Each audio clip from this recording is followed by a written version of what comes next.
Kinematografia shqiptare në zi është ndar nga jeta në moshën 86 vjeçare aktori I mirënjohur korçar Zhani Ziçishti Petro, një nga figurat më të dashura të skenës dhe ekranit shqiptar.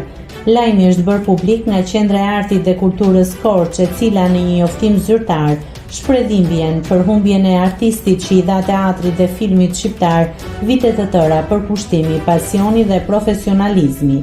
Ziçishti do të mbetet në kujtesën e artëdashësve për kontributin e tij të çmuar në artin interpretativ dhe për rolet që shënuan një epokë të teatrit dhe kinemas shqiptare. Jeta dhe karriera e aktorit të njohur. Zhani Petro Ziçishti ka lindur më 31 maj të vitit 1940 në qytetin e Korçës. Pas mbarimit të studimeve të larta në Institutin e Lartë të Arteve, sot Akademia e Arteve, fillon punë si aktor pranë teatrit Andon Zako Çajupi të Korçës. Në trupën e këtij teatri do të interpretoj një sër rolesh duke u bërë I njohur për publikun artdashës.